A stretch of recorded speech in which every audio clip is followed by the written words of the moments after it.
Yeah! Music! Hello.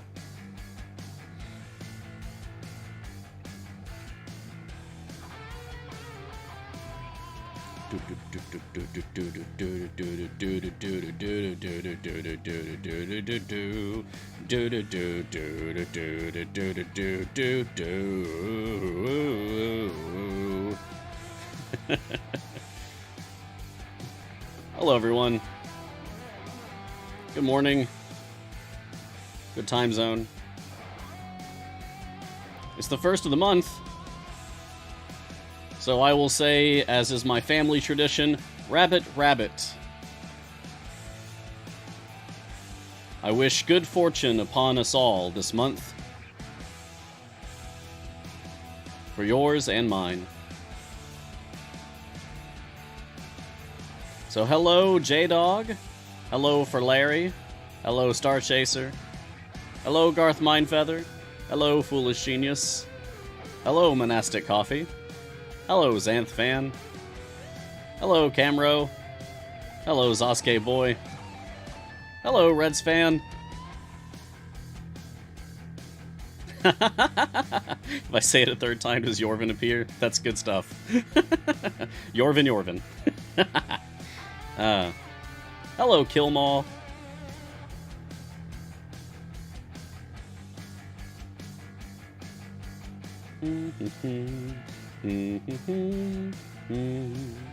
You become a carpenter? April Tools! Good luck with your carpentry endeavors. Woodworking is a fascinating art and craft to get into. Hello, Barry the Crocodile. I love that emote. That's very good. Hello, Dragavondo.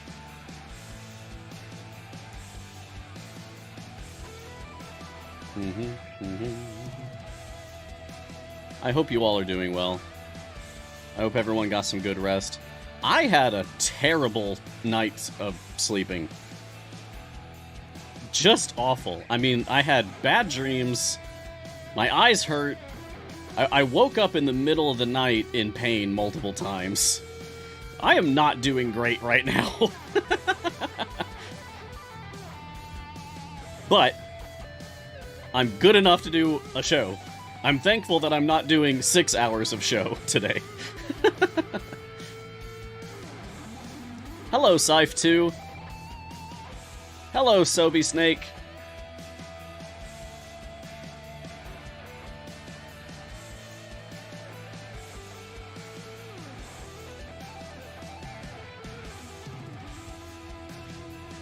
Hello, Ubara22. I miss doing the wood burning as well, Garth. I hope to get back into it. Whether that'll be on stream or not, uncertain. Oh, don't worry, Sobe Snake. We'll get into it. We'll get into it. Don't you worry.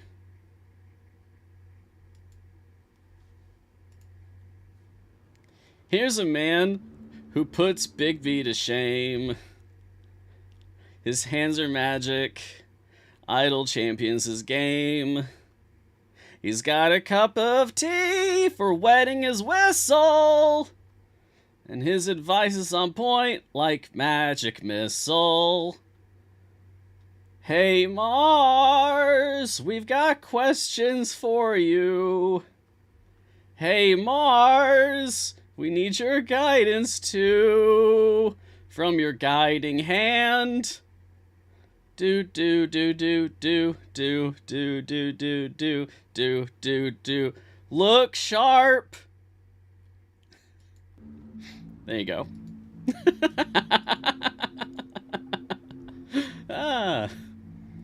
Hello, Seraphim Pact. Hello, the Thor Out. Hello, Eknor. Yes, I'm doing okay. Hello, Project. It's a fun day of silliness. There are ways that April Fool's Day can often be harmful. and that sucks. And so I understand, like, Lauren's perspective on being very much against April Fool's Day. But I also believe in innocent fun. So, let's have some innocent fun. Oh, let me very carefully grab my cup of tea here. Alright, here we go. Greetings, champions! Welcome to Mars Guiding Hand. I'm Mars. This is Idle Champions of the Forgotten Realms, the free-to-play, officially licensed Dungeons & Dragons formation strategy management video game from Codename Entertainment. On this show, we take a look at the latest content, discuss strategies, and answer any questions that you may have about the game. So get cozy, grab a drink, and join me for a little while as we talk about all things Idle Champions. Today is a day, 2022. Ah! Okay, well that joke didn't last long. It's episode 168. I'll pick it up again. It's on the floor. Here. Come here. Welcome, everyone. I see that many of you are already aware of the little fun little gag that we've put in the game this year. I was only, like, somewhat aware that this was happening. I knew that familiars were getting hats, but I didn't know, like, why. Like, what's the reasoning behind this? I have no idea. Anyway, I've got Jordan helping me out today. So, Jordan, thank you for being here. Jordan will be moderating, producing, and catching questions. So, please, if you have any questions for me, I'm sure you will. You always do, and I'm thankful for it. Please put them in the Twitch chat, and Jordan will catch them and put them in the questions document for me. So, let's get started. Perhaps this is too silly. Woo! Yeah, I don't think I've worn the fez on stream before, but yes, I have a fez. It's from that fez company that Dr. B really likes. Fezorama. Yeah, that's how I found out about it in the first place. It's like a special, like, limited edition thing with, it's got like a D20 on it. It's a D&D fez, so I thought it would be pretty cool to wear. Since apparently we're doing hats this year. I don't know why we're doing hats this year, but we're doing hats this year. Your guess is as good as mine. I don't know why we're doing hats, but we're doing hats. So welcome, everyone. Quick check-in on my accounts here. So on my Steam account, I'm grinding Mad Wizard. I just needed to have, like, something on the screen for movement so I could also show off the familiars. We're actually going to be playing the other variant that was added to the game this week. I haven't done yet. Thoughts on the menu. A Mind Flayer joins the formation to help you defeat this rogue colony. To avoid being lunched, only champions with an intelligence score of 12 or lower can be used. So that's the one that we're going to be playing. But also, I'm very excited to share with you all that my Epic account is ready to start the Gargoyle adventure for unlocking Olcoria Stone Marrow. I'm finally ready for it. So, must completed 45 Dragon Heist Adventures variants, 45 completed, just barely made it. In fact, I finished the last variant before the show started, so very close. So, complete area 400. Generally, only champions with a magic-based attack can be used, but a few extra helping hands tag along as well. In each non-boss area, enemies from a different faction attack. The faction members will not count toward quest progress, nor will they drop gold. Each faction also has a unique boon granted by Hallister, which will be active for the entire area. 800 gems, Olcoria, and whatever favor I pick up. So let's get started. I don't know if I'm actually going to beat this, but I'm going to try. And hopefully it'll be amusing either way. There we go. That was a rough start with the chicken rush. Chicken attack! It's a funny video I saw once. Okay, there's Naeli. I can bring Baloth, that's good. Calliope. Ashara, okay, that might be my DPS. Or I might be forced to use Delana. Okay. I could do Makos or Shaka. Alright. There's Oriza. Archon? Okay, or Kira, though. Alright. Alright, so I definitely want these. These are good. I'll need 2 tanks, so I might as well take Wild Shape Tyrell. And I might as well take Nayeli. I'll take Devotion. So I'm not worried about my damage output. I suppose I really don't need to be worried about keeping people alive either. I've got Calliope and Celeste. And Orkira, for that matter. Good gosh. That'll be fine.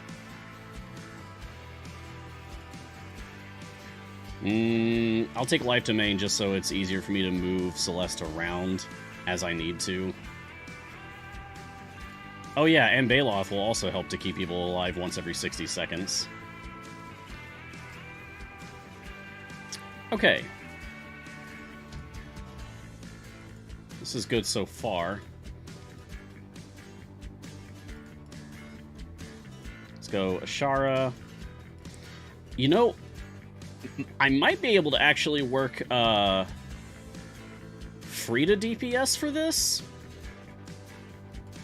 Because I've got... well, I've got Frida, and I've got Makos.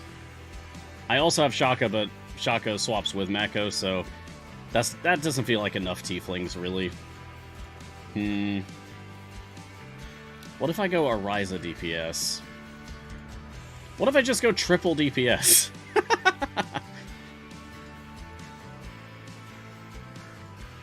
That could be amusing, at least. Okay. I could do this.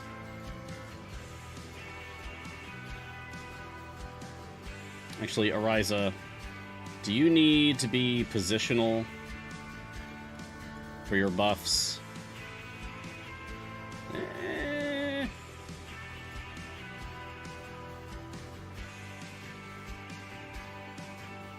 Damage of adjacent champions. Yes. Okay. So I should really just use 1 DPS then. Okay.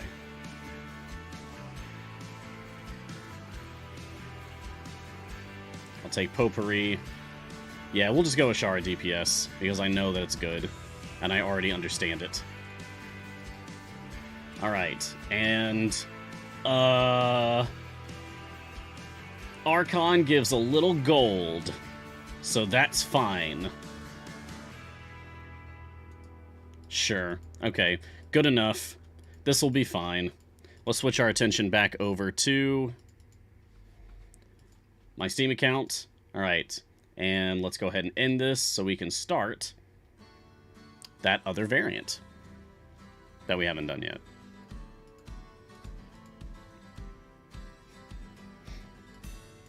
I hope you all have fun with today. Innocent, harmless fun, I hope. Oh, it's getting stuck behind my glasses. There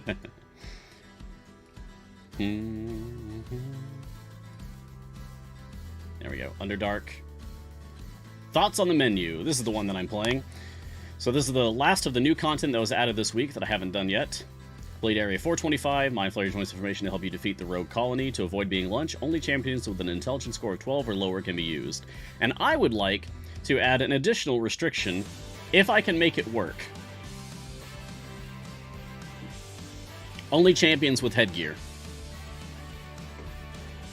So basically only champions with hats.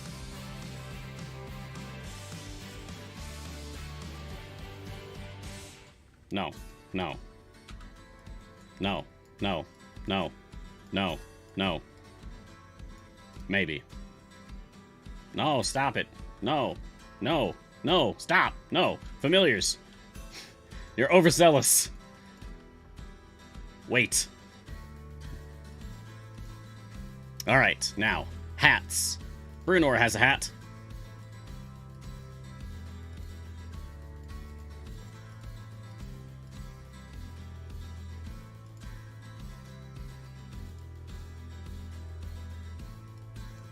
Except it won't let me put him on the field. Okay. Okay. I guess no Brunor then. This Orkira has a hat in this skin, so that works. Donar! Donar has a hat. Chef hat. Oh, Brig. Brig has a hat. And Ishii has a hat. Oh, for that matter, Sentry also has a little hat. A little teacup hat, which is very on brand for me. So I'll take that one. Okay. And... Nah.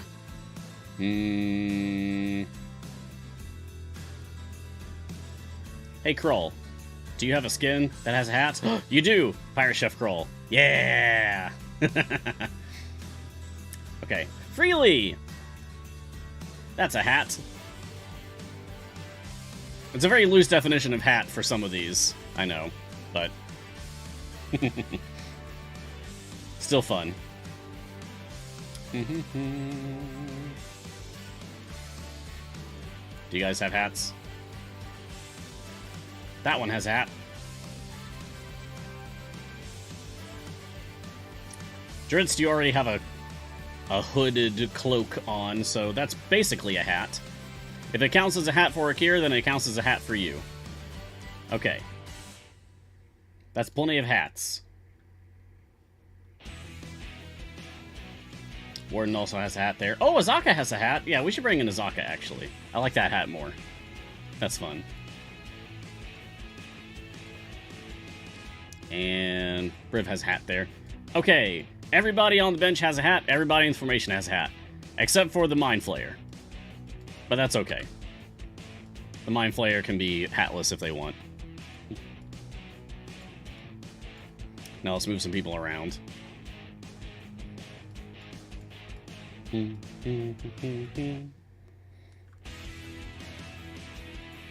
I'll take Tail Feather. I'll take... You know what? I'll take everyone Cool Out because I almost never do that.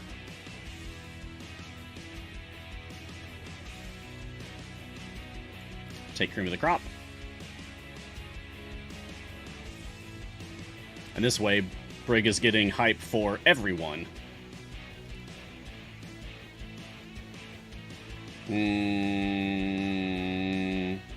I'll take Pain this time. And for Freely, oh boy. I don't know. This is one of the ones where I would love to have that counter added to it. I'll get back to Freely in a moment. And for Azaka, you know what? Actually, I'm thinking Lycanthrope Forever for this one. Yeah. Alright, and let's get some familiars on ultimates. Actually, that's a bit too... If we're going on, like, high speed, that's gonna be a bit too much, so we're not gonna do that one. I'll take Dritz ultimate, because that's cool. Oh, Sentry, what is your... Oh, I did not get a good look at that. That was too fast. I was wondering if Sentry's, Echo, transformed Echo for that ultimate would be something different with this skin, but it went by too quickly for me to actually notice. Alright, that'll be good enough. And I will not level up my click damage any further. Because that would be too easy. I don't want the familiars doing all the work. But they can help us get started, up to apparently stage 25, roughly. Okay, so what alignments do I actually have here between Law, Neutral, and Chaos? Chaos, Chaos, Chaos, Law, Chaos, Law, Neutral, Law, Law. Oh, we actually have more Lawful overall. Or it's at least equal. I can do either one. Chaos. It's a day of chaos. So, of course, I will choose Chaos. Okay, there we go. So, let's get to questions. Today's drink is hot chocolate. I've decided, actually, you know what? I hate tea. Can't stand it. I've been lying to you this whole time. It's just the worst. Ugh. Disgusting hot leaf juice. Can't stand it. So, instead, I'm drinking my actual beverage of choice every day. Every day, I have 5 cups of hot chocolate. I've just never done it on stream before. And now you know my secret truth. I also have a chai latte. And as we all know, chai is definitely not tea, so it's okay for me to drink that.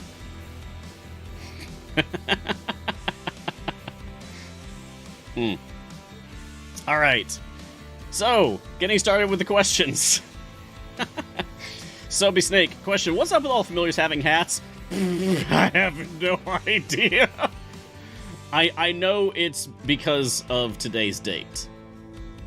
But why this is what C&E decided to do for April Fool's Day, why this specifically, I don't know. But it's cute, isn't it? I think it's super cute. It works better on some than it does for others. Like Star the Displacer Beast kitten down here, that actually works pretty well on Star, because Star's head doesn't move around very much. And the Modron,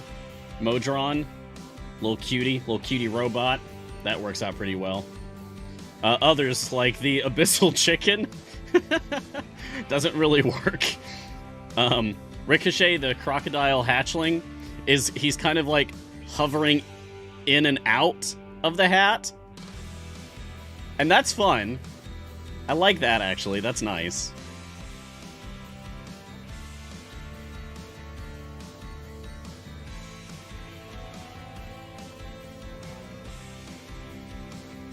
So, I like that this is what we've done. I don't know why we've done this, but I like that this is what we've done.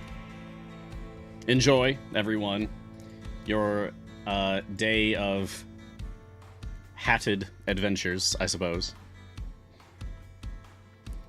J-Dog, question. What does Steam have in 422.6 that Epic doesn't have? Well, let's compare changelogs, but I'm guessing we won't see anything.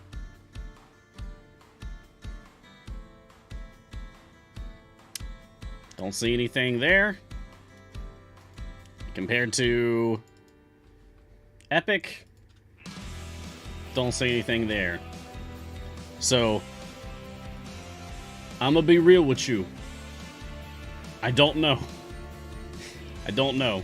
It's not like before they push every patch, they grab me and, like, shake me like, Mars, this is what's changing. You have to tell the people. I don't know.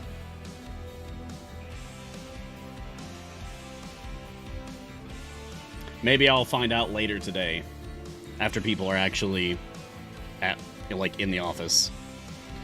Right now, there's very few people actually in the office at the moment.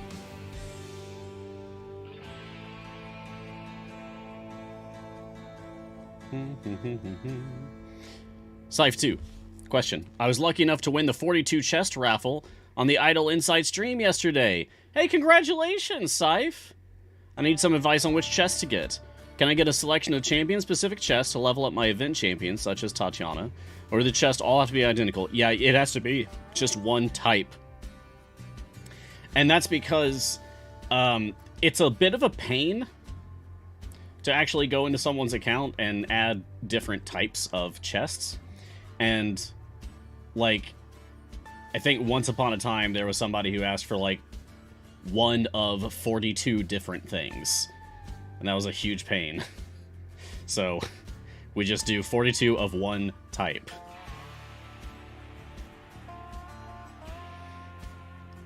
So they all have to be identical. Your Motron cores on 2 accounts are level 7 and level 9. So would Motron chests be better? What disadvantages, or what advantages are getting supply chests? Thanks for any help. I mean, supply chests will definitely, like, help you get a ton of more consumables. Like, it'll be rare or epic consumables, not even, like, green or white common tier. Like, you won't get any of the low stuff. You'll always get, like, blue rare stuff or epic purple stuff if you go with supply chests. But 42 Modron chests would help a lot. I mean, if you think about it, you can get like epic potions and epic consumables from just regular gold chests. But Modron chests, you're really limited on like how often you get them. You can only get like one every time you level up a Modron core, and then you can get one from each patron shop per week, right? Ooh, speaking of patrons, I need to invest some patron perks. Now that I actually have stuff for it. Because I cleared... I think I cleared Zerial Icequake a few days ago. So I definitely got a lot more influence to spend there. There we go. Can I get anything good with that?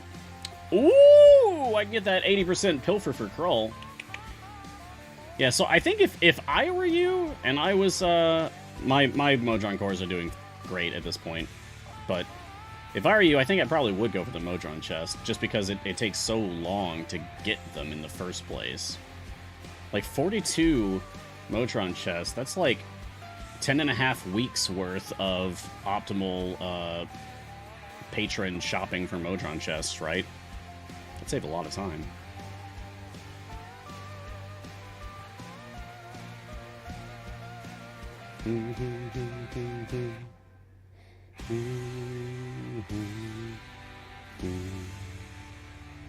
But congratulations again.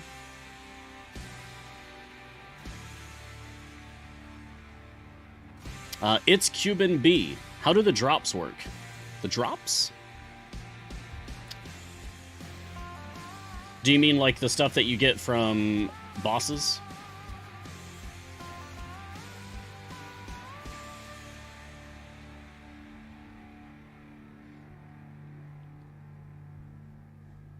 If you're around Cuban B. Well, as far as chest drops and gem drops from bosses work, I'm not sure what the drop rate is of getting chests from bosses. Some people, like, imagine that it's a 1% drop rate, and that it becomes a 2% with a blessing, but I'm not sure. I don't think it's ever been, like, outright stated anywhere. I don't even, like, I work for the company and I don't even know.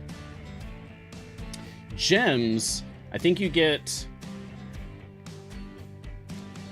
3 to 7?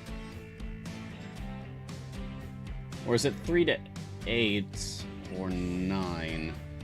There's like a range of gems you get, and then there's a chance that you'll get a multiplier for those gems. And then there's blessings that will give you additional, like, +1 gems that also, like, work into the formula. So it ultimately comes out to, like, a range of, like, 3 to 30 gems, roughly, per boss that you take out. It's all based on luck.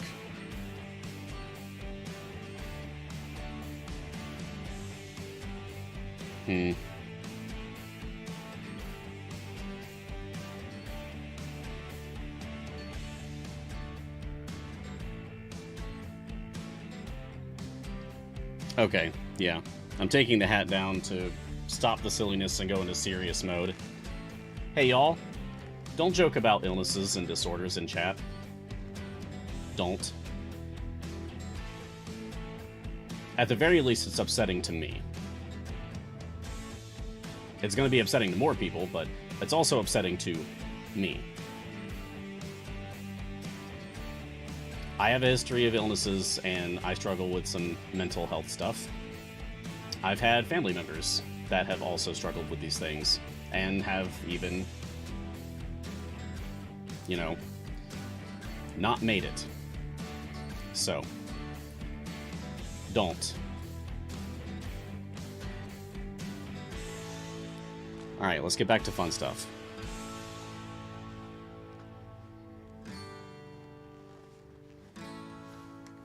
Silly hat's coming back on. Catherine, they're pretty great. Oh, I remember you. Hello all, I'm back with another question. How do you best manage when the DPS slows to a crawl? Well, if the speed of the game is what's bothering you, There are ways of speeding it up.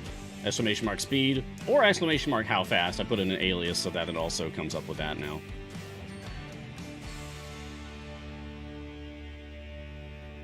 Either of those will get you a Twitch clip of me explaining like how you can make your game go faster.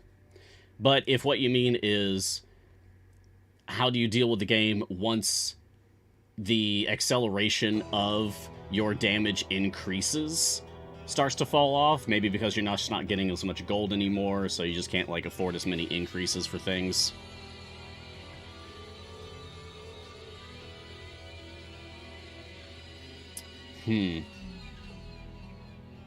So that's kind of the nature of the game. You reach a point where you're going to hit what's called the wall in any adventure that you're on. So you're just barely killing things or not killing things at all anymore. And you might need to like fall back a stage or two to actually get kills and farm up gold so that you can afford upgrades.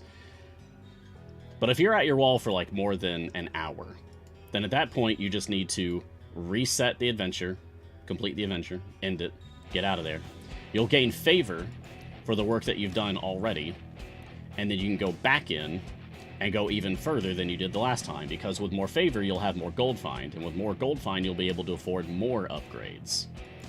Eventually you reach a point where there are no more upgrades for you to purchase. You have nothing else to spend gold on because you've reached the soft cap, the level cap, where champions will no longer get upgrades. It's got this circle with a slash mark through it to indicate that they have no more upgrades left to purchase.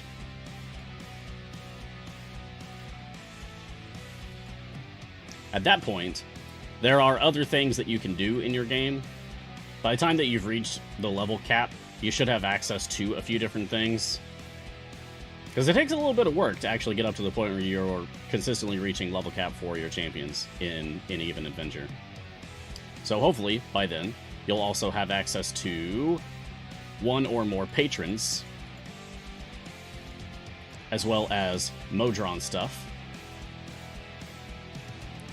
both of which can go a long way for powering up your team to push even further. And beyond that as well, there's also feats. Don't forget that feats are a thing.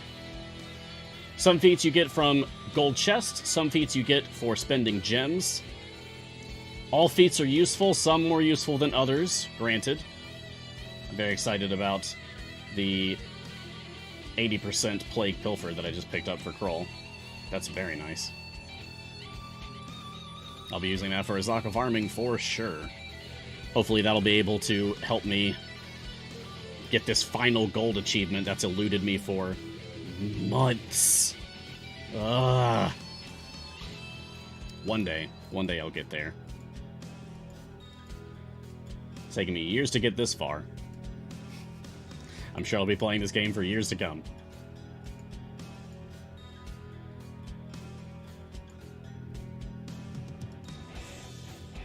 But when the DPS slows to a crawl, you're not really getting as many upgrades as quickly as you used to. That's when it comes time to either reset and go again, or look at what other things you can do to improve your damage. Whether that's blessings, patron perks, Modron core, or feats. All of these things matter. Heck, even just working on your achievements matters. I'm up to 585 completed out of 596 achievements, giving me a 1.19 E05% increase to all champion damage. Sure, that's not nearly as much of a buff compared to other, like, actual support champions, but it's not nothing. That accounts for at least a few extra stages.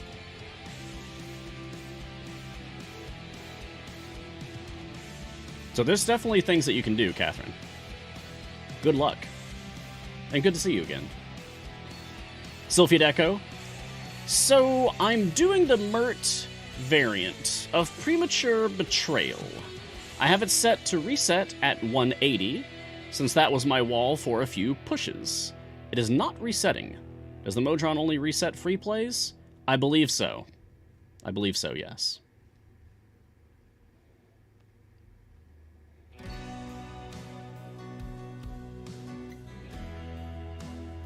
Merrick.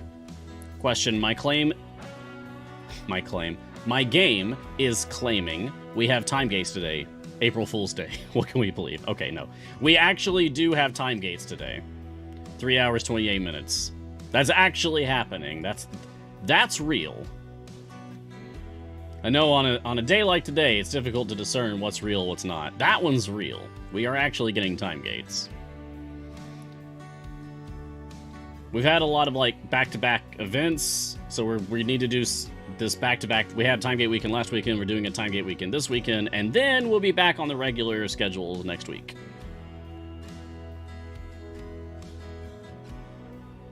Sailment. Question. Do you have either of the Pack Antic skins, and if so, can you show them? I do! I do. Thank you for asking, I do. Slot 7. Here's my Minsk. My Minsk doesn't have a hat, so he can stay out here for long. Humanoids, sure, whatever. Polymorphed Minsk, there you go. Look at him! He's so cute! He looks so happy and friendly. This is my purple lizard friend. Yeah. Pack Antics Minsk. It's very good. Yeah, of course I have the skins. I want to get, like... I want everything in the game. Of course. But, also, I really want to be able to field an all-kobolds team at some point. Even if I have to rely on skins to do it.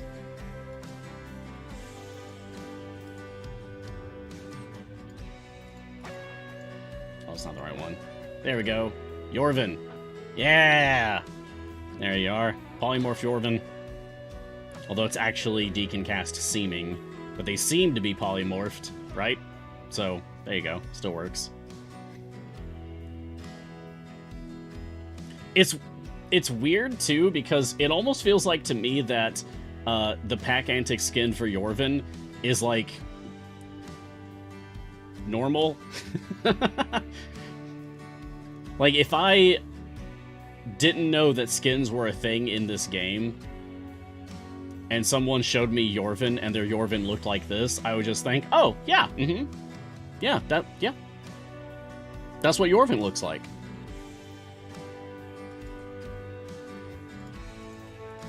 I'll keep him on the bench there so you can see the portrait. Anyway, they're good. I hope we get the rest of them. Oh, if we get the rest of the Pack Antics skins, then we could definitely do a full Kobold party at that point, right? Yeah, because isn't it like Calliope and Celeste and Jarlaxle?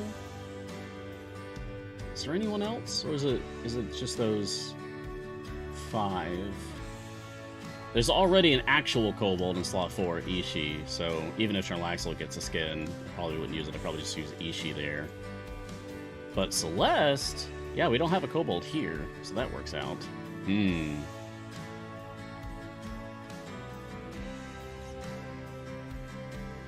Foolish Genius. Question, do familiars that already have hats like Trievor get a second hat on top? Oh my goodness. Looking closely, yes, you can actually see the little pirate hat parrot here. Also has the hat. Also has our little April Fool's Day hat on top. Haha, J-Dog. Do I have a kobold in my slot? I guess that song is inevitable. That song will happen one day. Aramedas, question, where did you get the fez? This fez came from Fez-O-Rama. It actually says on the inside. It says Fez-O-Rama. This is number 65 out of a production run of 100. Designed by Jason Rogers. Date, I think that's August 2021. Yeah. The style is the Accursed Hedron, with a purple tassel and a silver D20 pin that's holding it on. It's very reflective and shiny, but there is a D20 pin that's holding the tassel down. It's pretty cool.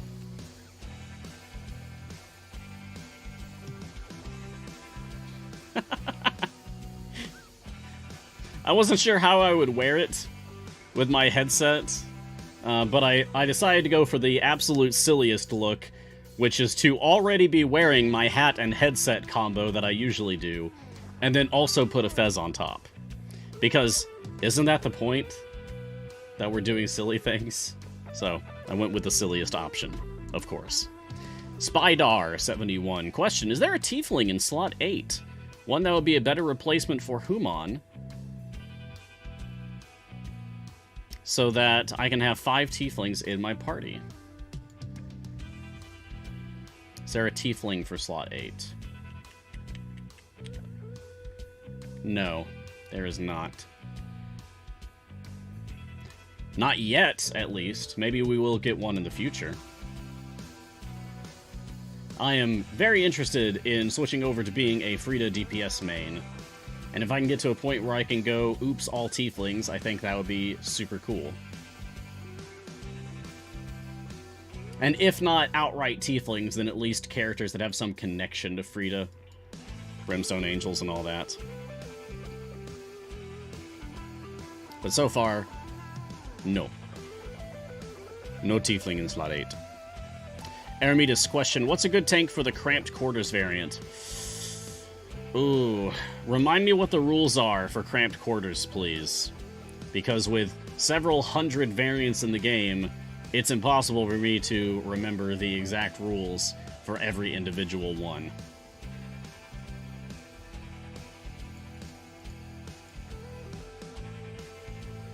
Dwarves, kobolds, halflings, etc. Okay, okay. Gotcha.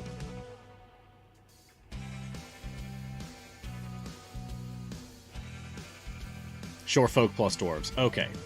Thank you, Aramedas. Can you use Lazaps? Do goblins count as short folk? That's the first one that comes to mind.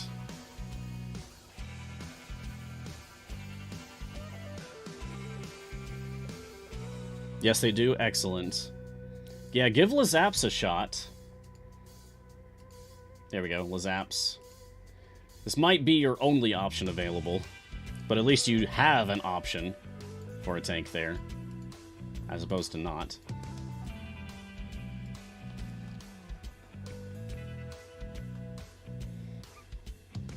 Good luck.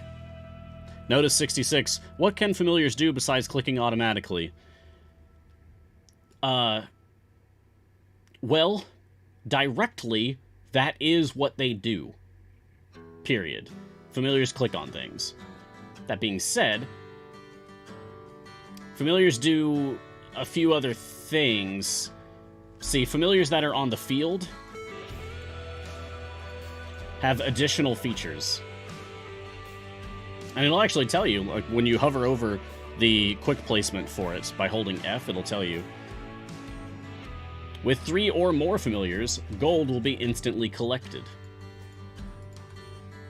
Just like that.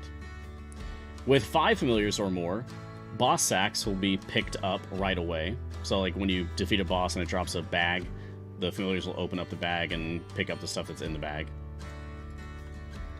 And with 6 familiars assigned, distractions will be automatically clicked. So that's stuff like the birds and bats and stuff that fly by.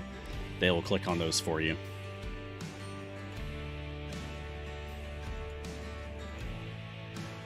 No! Look at all the happy puppies! That's not a puppy. That's not a puppy. That's not a puppy. That's a puppy. Look at all the happy puppies wearing hats. It's cute. These are all good dogs. Okay.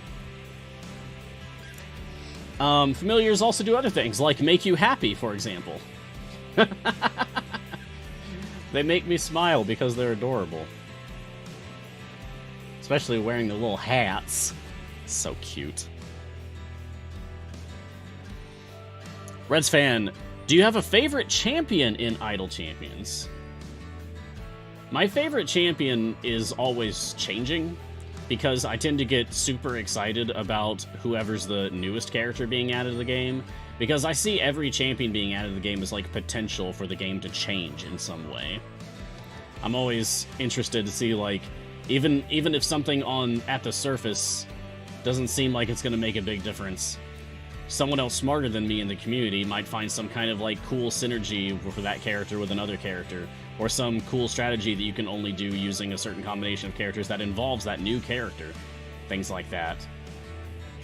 And I get excited at the prospects, the potential of any new character that's being added to the game. So I tend to be that, like, my favorite champion is whoever's the newest one. So right now my favorite champion's probably Blushi. Because Blushi is really strong, and she is scratching the itch that everyone has had for a long time of having an actual good magic tank.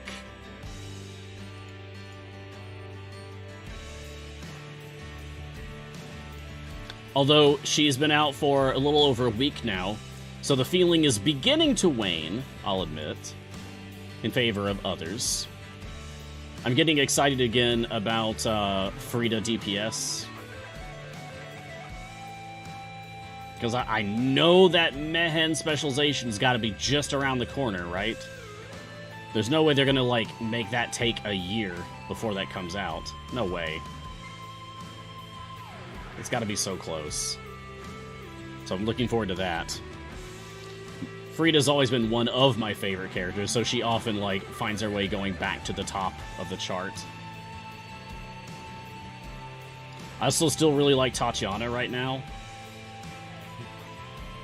It's really funny when she runs off the screen and brings back a whole horde of enemies. Just, hi, I found an entire army of foes for us to fight. Oh, okay, great. Thanks. Thank you. When Sean does it on his account, there's just a wall of enemies that show up because he brings back, his Tatiana brings back like 30 different enemies. It's incredible. But I'm also really excited about the new champion that's coming out, because the spotlight for them came out just yesterday. So if you'd like, we could go over that, couldn't we? Yes, we could. Let's see if this works. Blah. There we go. The Gazric Champion Spotlight. Oh boy. When you're a businessman, you sometimes have to get out of your comfort zone in order to find the best opportunities. If that means also becoming a detective, chef, and occasional hero, then this champion is ready to haggle. I love that. I have one of my favorite NPCs of the past was a merchant lord. His name is Vosacho. And he showed up in my games for like 3 years. My players loved this guy. I enjoyed that so much that later on, I also played a merchant character. And his name was... Oh, gosh. Oh no. Oh no. I'm remembering his true name, and not the name that he introduced himself as to other people. It'll come to me later, but I played a merchant. And that was like almost a year. Unfortunately, that campaign went on permanent hiatus, which is sad. But I enjoyed it while it lasted. Anyway, I like the idea of a businessman character, so it's cool that we're getting one in the game like that. Anyway, Gazric Nomrad is an ice druid by birth, businessman by choice, and now a member of the Rivals of Waterdeep. While he's more comfortable talking trade than fighting monsters, he'll put his considerable cold powers to use, defending anyone who'd hurt his friends. He joins his fellow rivals, Shaka, Solis, and Dahani in the champion roster during Greengrass. Here's Gazric.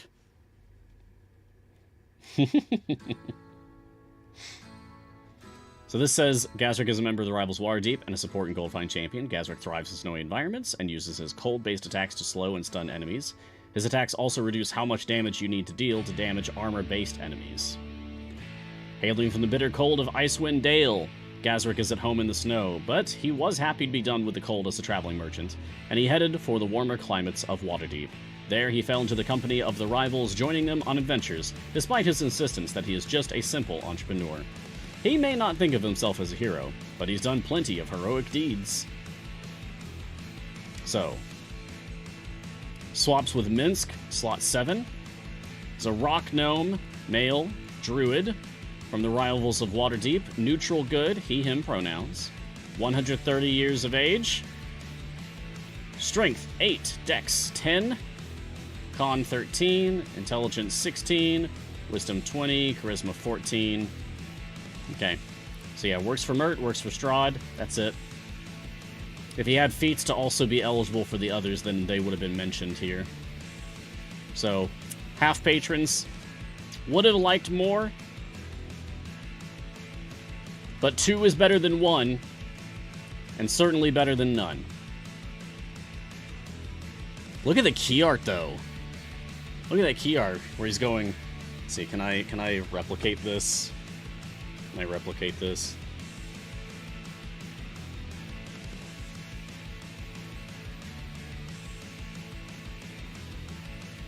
It's the other eyebrow. That's hard to do. That eyebrow's harder for me to do. How can I furrow my brow and raise my brow at the same time? Okay.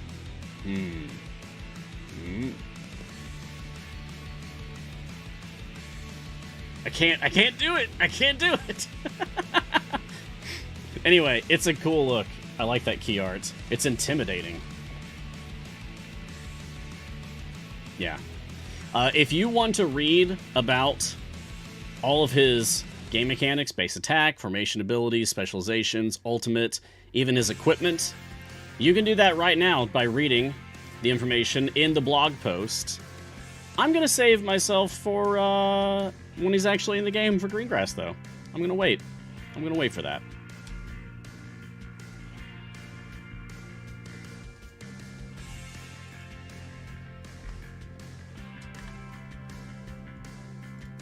So we'll have the return of Melf and the return of Orkira.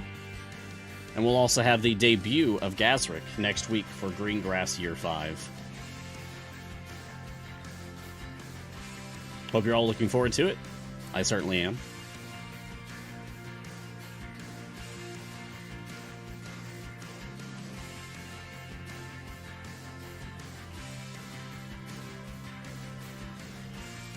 Foolish Genius. Hey, Mars. Oh, thank you, Foolish.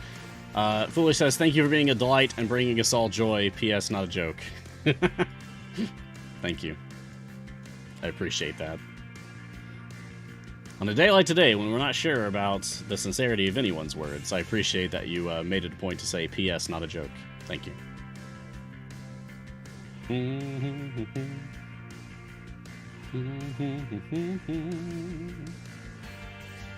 TG Nubis. Question, will you be reading the character spotlight, or did I already miss it? Oh! Great. Well, yes, I just did that, actually. I waited on doing the actual game mechanics of Gazric, though. We're going to do that on Wednesday, when Gazric's actually available in the game. That's more fun to me, because I get excited about... Like, when I read through the champion mechanics, I get excited about, like, exactly how something works, and then I want to immediately experiment with it. So it's a pain having to wait if I read about it ahead of time. I'd rather read about it once he's actually in the game so I can immediately play around with it. Spidar, question, how long will I be stuck at levels 195 to 200? Finally getting paid out in O's, but now need D's to pay for more upgrades. Feels like I've been stuck here forever. Okay, so it sounds like you're using standard notation, using the letters and not the numbers. Okay. I even parked them at walls at night and leave the computer running to farm gold. Oh boy. Well, if you're getting stuck at the high 100s, low 200s, then it's probably something about formation design. Your champions might have a more optimal arrangement if you move them around. What I'd recommend that you do, Spydar, is if you haven't already joined the Discord, do so. ! Discord in chat to get a link to it.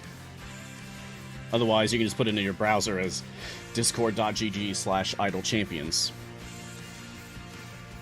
Once you're on the Discord, there is a formations channel. And in that formations channel, you can post a screenshot of what formation that you're using to push as far as you can, and then other people can weigh in to say, like, okay, this is what you can do to improve on this formation design. Move this person here, swap this person out for this other person, blah, blah, blah. We got a lot of helpful folks over there that'll be able to give you very specific advice for your specific situation. Good luck. But yeah, it honestly helps out a lot if we know exactly who you have available and what kind of formation you're currently running, so we can give you better advice. I can give you general advice like, get more blessings, get more achievements, unlock patrons, unlock Modron Core by doing Split the Party, invest in all of those things, get some feats for champions that you use a lot, etc., etc. But the bread and butter of pushing farther is formation design and optimizing your options. Evil Emperor Zerg, do we have a slot 5 Kobold in Pack Antics? I think it's Calliope, right? There's a channel on the Discord that has all the Pack Antics comics. Yeah, there it is. And if I check that, yeah, that's definitely Calliope. Oh yeah, and there's Lazaps too. Okay. Okay, so it's Minsk and Yorvin. We've got those skins already. And then there's Jarlaxle and Celeste and Calliope and Lazaps. So hopefully we'll be getting those skins in the future. That'd be awesome. I'd like to get the whole pack for Pack Antics. Haha. So yeah, Calliope, slot 5. Reds fan, question, Mars. I looked at the new hero on the CNE webpage. So how many different variant gnomes are there in D&D? Good question. Let me check real quick.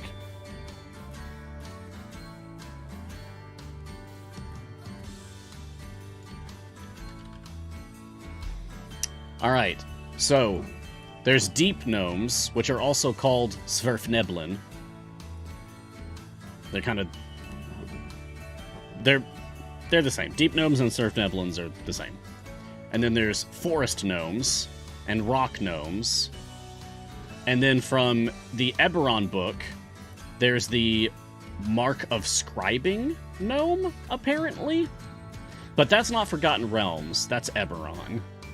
So as far as the Forgotten Realms are concerned, there's rock gnomes, forest gnomes, and deep gnomes, which are also called Sverfneblin. And that seems to be it as far as official gnome options for 5th edition D&D. Oh, hey Trevor, what's up, buddy? Good to see you. I've got a meeting with Trevor right after my show today. I hope you're doing well. Rabbit to you. I hope it's a good day for you, buddy. Raytheron, who is your favorite character? Oh, I actually had someone ask this earlier, and my favorite character is constantly changing. So right now, my favorite character is... In my mind, I keep thinking about Minsk because of the Pack Antic skin, which might also be because Trevor's here now. I just think it looks really good. Just he's a purple lizard sword buddy. This is friend shaped. I like it. So I think right now in this moment my favorite champion is Minsk, but if you ask me again in 5 minutes it'll be a different answer. Willy One Kenobi. Doesn't Human have a specialization that lets them count as the most common race? Oh yeah, they got something like that. Yeah, did we say humans? We meant ... Human cozies up with the most common race of the party. The Hello Fellow Humans ability now uses the most popular race in your formation instead of human. which increases the effect of Cleve and Yasa's teamwork abilities based on the number of the other human champions in the formation. Okay. I see the confusion here. It doesn't change what race Human counts as. Like right now, what's our most populous? Probably Dragonborn. Looks like Dragonborn is our most populous race at the moment. Okay, so there's Human. And now if I go down here... Hello, fellow humans. Increase the effect of Cleve and Yasa teamwork abilities based on the number of most populous human champions. Well, it still says human. But that should have changed. Maybe the text just doesn't change for this, but this should be counting Dragonborn right now, I believe. Oh no, we have an equal number of humans. Right, because we have Brig out here, and we have Azaka. Let me take one of them out. I take Azaka out. Now this should be saying, yeah, Dragonborn. Okay, got it. I had an equal number of them, of Dragonborn and humans. So it was still just going with humans, I guess, by default. So, see, so Human's Hello Fellow Humans ability is now counting how many Dragonborn champions are in the formation to decide how much bonus you're getting from this ability. But Human's race is still listed as Kobold and Human, not Kobold and Dragonborn.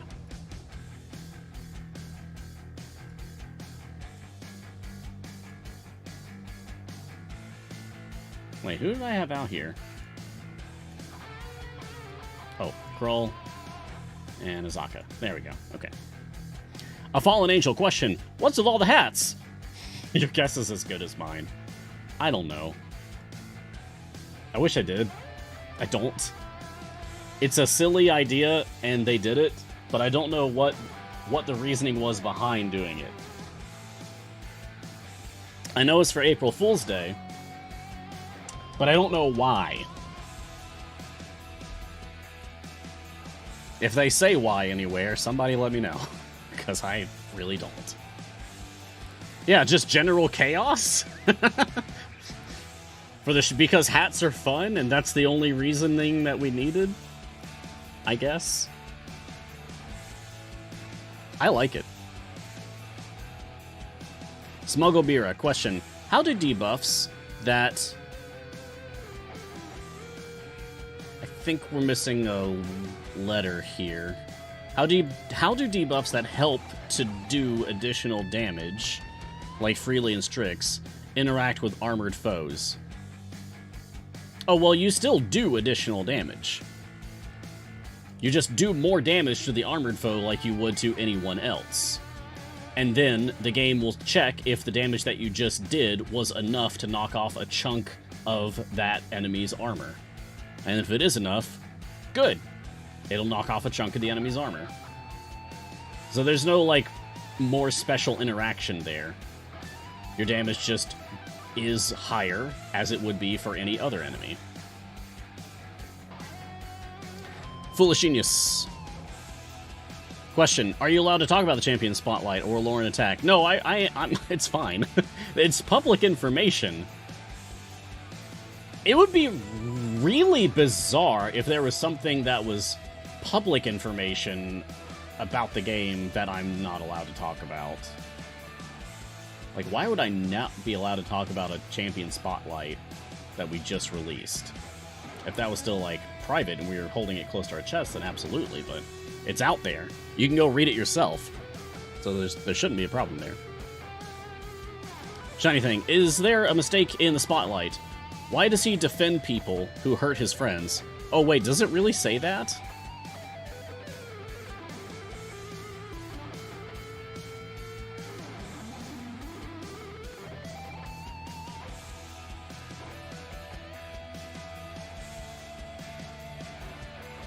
Oh, oh no, it does say that.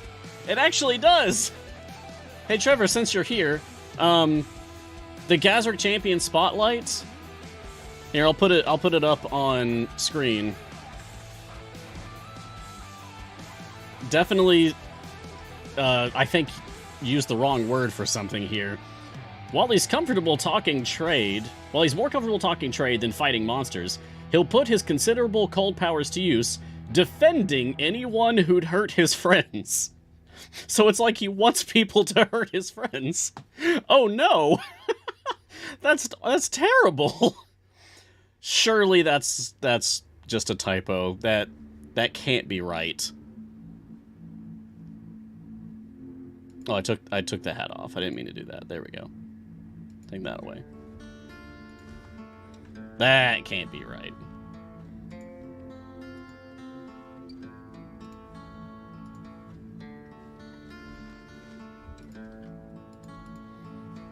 How is my Epic game doing? Because it's been a minute. Oh, I just switched to the exact same game. There we go. Extrematon! I forgot about that Mind Flayer's name. Oh no! No, no, no, no, no, no! I hate this thing!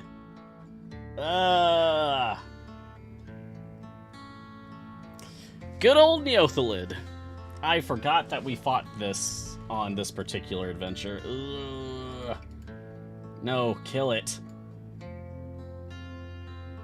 Ugh, thank you. We only have to do that 6 more times. Reds fan, that, my friend, is a Neothalid. It's like the Mind Flayer's ultimate weapon that they barely control.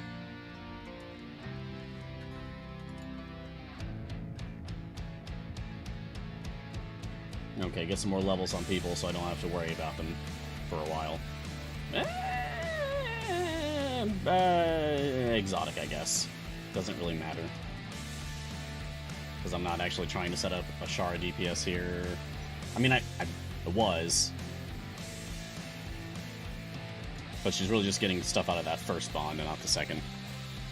Yeah, I agree that thing's the stuff of nightmares. It is unpleasant to look at, it is unpleasant to fight.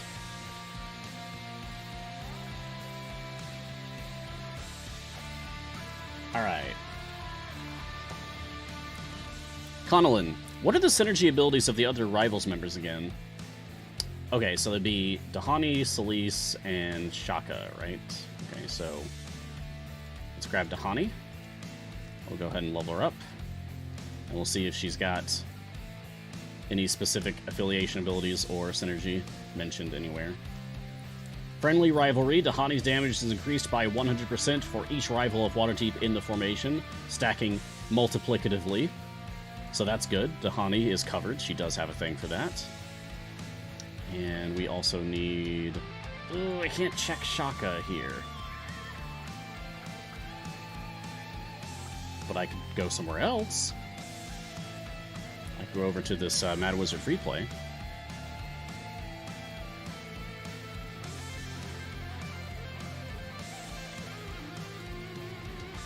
Oh, did I get the lore wrong on that Neothalid?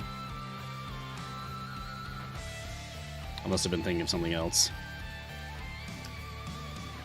Mind Flayers hate them. They're the result of a failed Elder Brain. They avoid them like the plague. Gross. I wonder if I'll ever get to fight one in Baldur's Gate 3. And then I'll immediately uninstall Baldur's Gate 3. We'll see. Alright, Shaka. You're next on the inspection.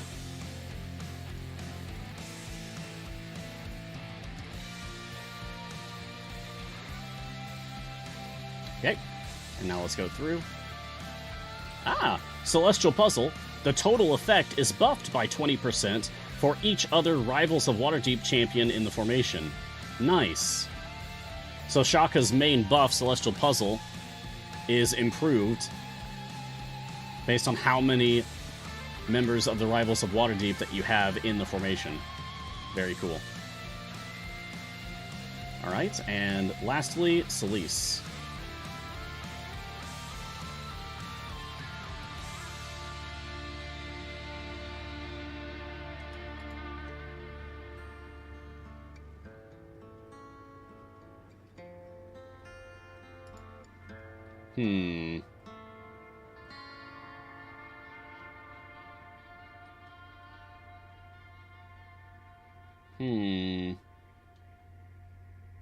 Ah, here we are.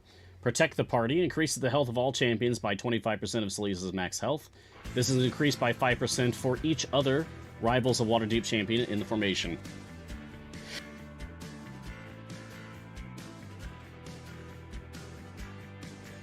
I had to sneeze and my hat fell off. It's probably dusty. Thank you, chat. Thank you for the blessings. Also in Divine Sense. Yeah, I thought it was in Divine Sense. I must have just gone past it. Oh yeah, there it is. I just missed it. Last Resort. Selesa's Overwhelm point is increased by 15, and Selesa's Vow of Vengeance ability is increased by 200%. Base damage buff has been increased by 100% for each other Rivals of Waterdeep champion in the formation. Nice. So Selesa actually doubles dips for Rivals synergy. She gets 2 things instead of 1 thing. Cool. So yeah, all the members of the Rivals of Waterdeep will actually have some kind of affiliation ability. That's great.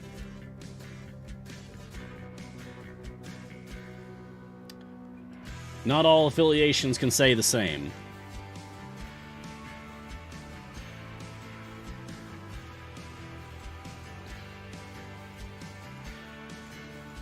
Alright, back to the Hat Brigade. Everybody has hats. Huh, I guess we're dealing with Mind Flayer stuff in both of my games. Just totally different scenarios. Ha! Alright. Idiot Control someday. Hey Mars, I've got questions for you. Did you change the font on your overlay? Yes. Thank you for noticing. Is that the font which shall not be named? Yes, it is. Thank you for noticing. Is that part of your April Fool? Yes, thank you for noticing. Is this just our lives now? It is for the next 52 minutes. It'll be back to normal on Monday. I mean, Tuesday. Almost forgot. Or I did forget. Yeah, I don't have a Monday show anymore. I'm okay with that. Again. If anyone's worried about me not being okay with losing my Monday show, I'm fine with it. It means I can stay up late Sunday nights now.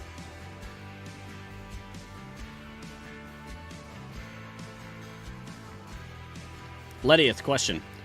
Have you done any of the patron Bully For You variants? If not, please do them on stream. I have not done them yet.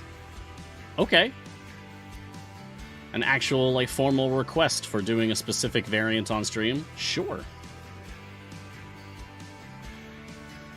What I could do is speed up. Get through this one more swiftly. And then in the time that I have available afterward. There we go. This will be able to blaze through the rest of this, no problem. In the time I have available, I will play a Bully For You patron variant. Do y'all want to see Mert, Vajra, Strahd, or Zariel for Bully For You? And I'll give it my best try. I can't promise that I'll win, but I'll try it.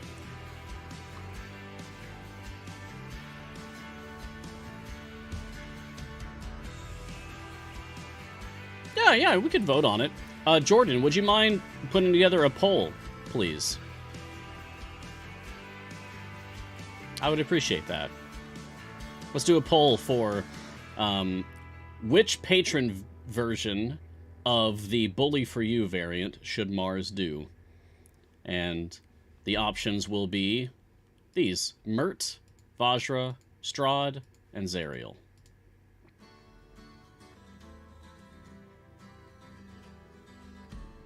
And if you would just please let me know what the results of the poll is when it's done. Thank you.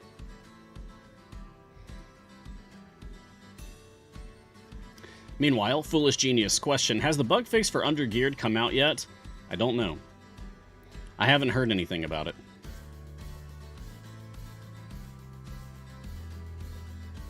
So, I think we're still waiting.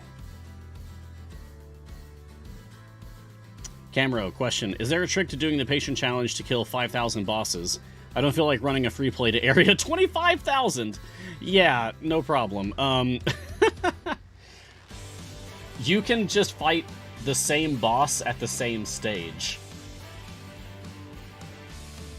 Go to, like, stage 5 of whatever adventure you're on, and just set your familiars up to click kill everything, and just wait on that stage for a while.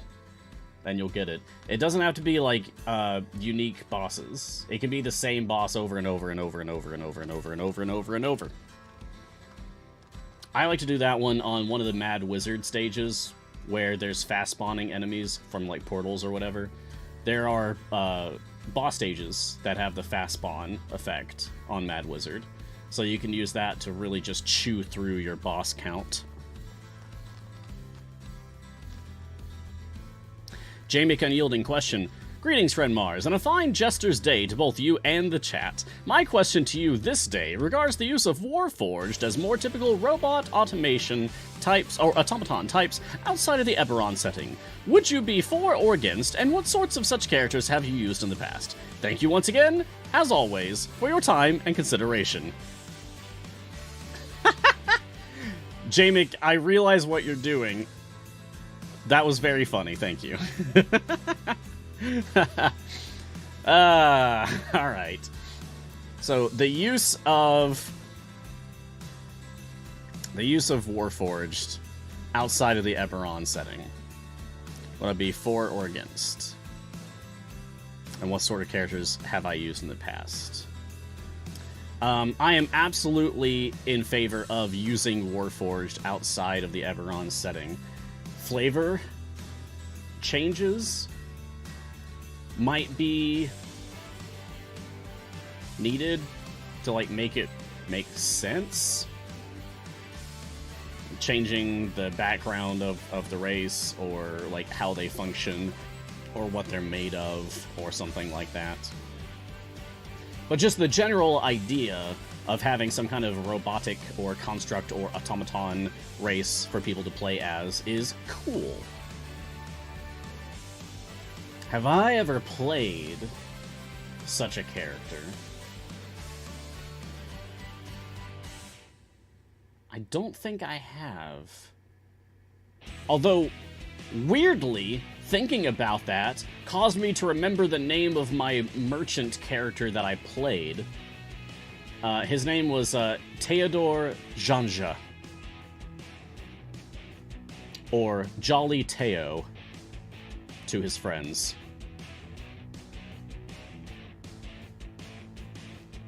But his real name was actually Cherry, like the fruit.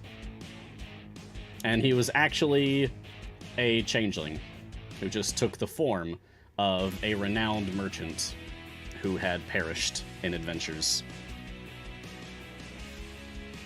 But he was a sweetheart. He was really inspired by Theodore's life of heroism and adventures and doing good, and wanted to keep that spirit and that legend alive by literally becoming him.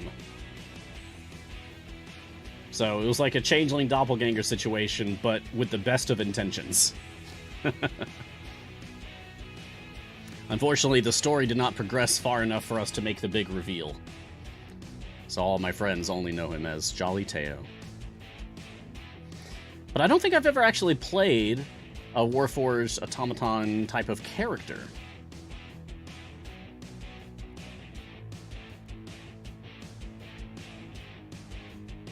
I have used them as NPCs, for sure, but no characters that I've played.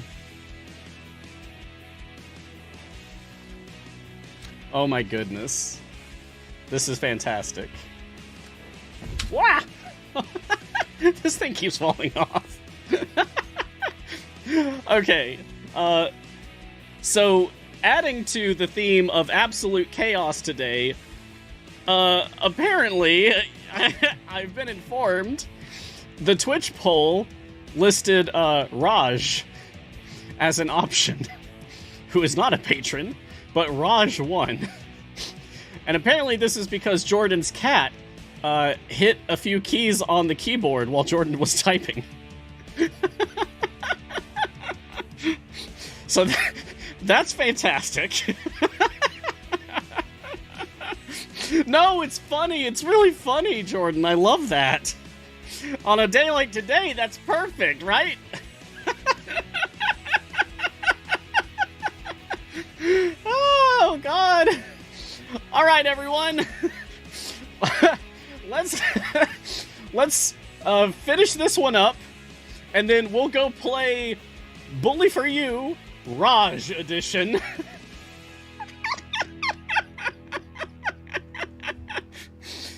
Oh, God. That's really good. I'm gonna need my inhaler after this. Whew. Fifth patron confirmed? Yeah, because of some random cat. Ah, that's great. Ah, man. Smiling so hard, it hurts. You ever get to that point where you're smiling so hard that, like, the face muscles that control it ache? Yeah. All right, thank you for running that poll. And thank you to Jordan's cat, Salem, for enhancing the experience of that Twitch poll. It's really good. Okay. Red-Eyed Monstar. Question. Is Mert's increased damage of neutral champions, global perk, affect just neutral champions you can't use on Mert runs? Example, not good or evil. Or on either axis? Oh, I think it's for the ones that you are not allowed to use, so neutral on the good and evil axis. I want to couch that by saying I might be wrong, but I feel pretty confident about that one. Like, it would be weird if it was the other option, because Mert, like, has nothing to do with law versus chaos. He only cares about good versus evil. Foolish Genius. What's the question? I don't know. Is that the question? No, Foolish went on to say, Dahani gets a stack of a buff for every rival of Waterdeep. Yeah, so we were just talking about how all of the rivals of Waterdeep affiliation abilities work, like what synergy that they have with each other. So basically, all of them have some kind of synergy effect, so they all are made better by having more of them out on the field.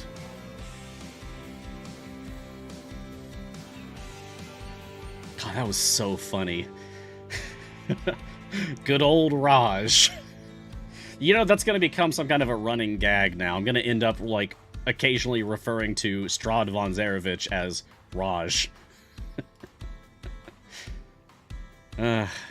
Delramian. Question. If you put champions out that come from the same group, do they give bonus to each other like the champions of Baldur's Gate? Ah, okay, so you're asking, for example, where's Heroes of Baldur's Gate? I can just look at really quickly. Viconia, sure.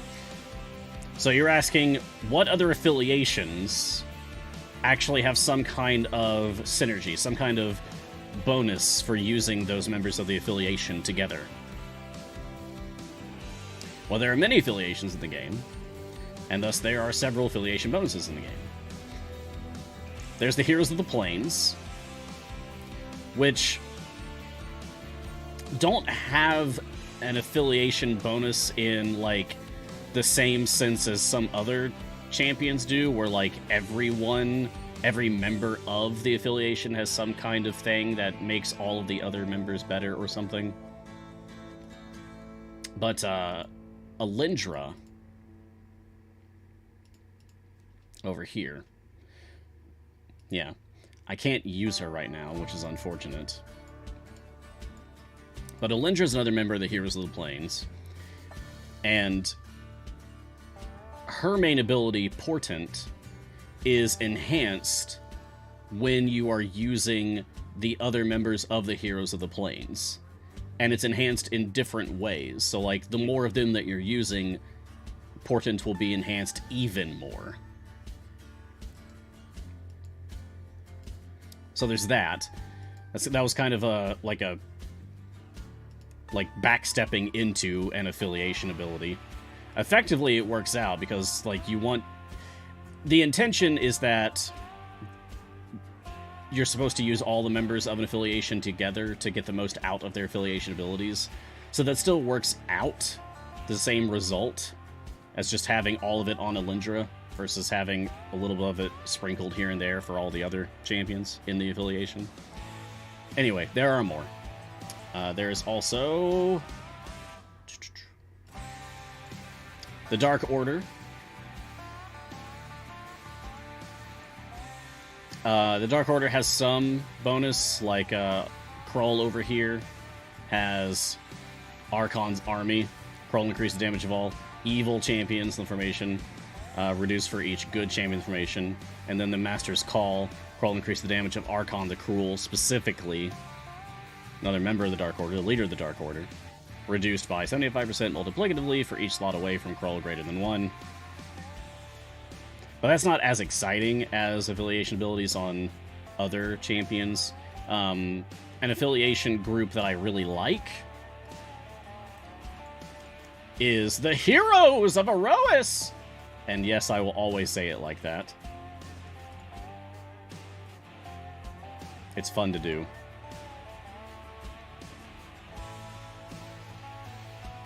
Here we go. The Erois Synergy Pool.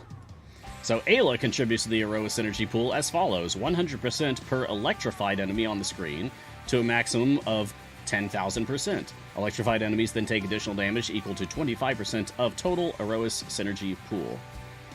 And the different members of the Heroes of Erois can contribute to this in different ways. Here we go. Sentry. Sentry contributes a, for me currently, 337.5% buff additive to the Erois Synergy Pool for each enemy on the screen. Guardian of Solwyn, one of her main buffing abilities, is then increased by 25% of the total Erois Synergy Pool. I like how that works, how they have a pool that they contribute to. Speaking of pools that they contribute to, the Companions of the Hall, another affiliation that does a similar thing. So Dritz, Companions of the Hall, Dritz increases the Bounty of the Hall pool, gold find, by 200% multiplicatively, and does 400% more damage for each member of the Companions of the Hall information. So the Companions of the Hall work better if you're using them together, and also, the more of them you're using together, the more gold find they also give to you, collectively.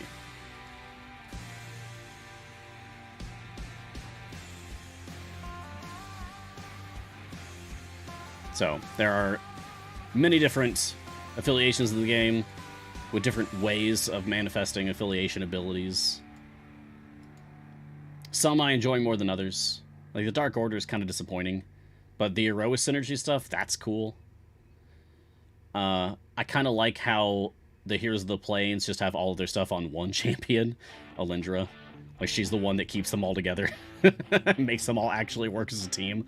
Instead of just doing their own thing. That feels right. Alex Byrne, question. Why has Mars lawful champions on the field for April Fool's Day? Because they all have hats. I'm using champions that have hats. Akira's got a hood. Donar's got a chef hat. Brick has got a cowboy hat with a little music charm on it. Sentry's got a teacup hat. I love that. Laconia's got a hood. Krull has got a chef hat like Donar, but his is all messed up. I think that's blood.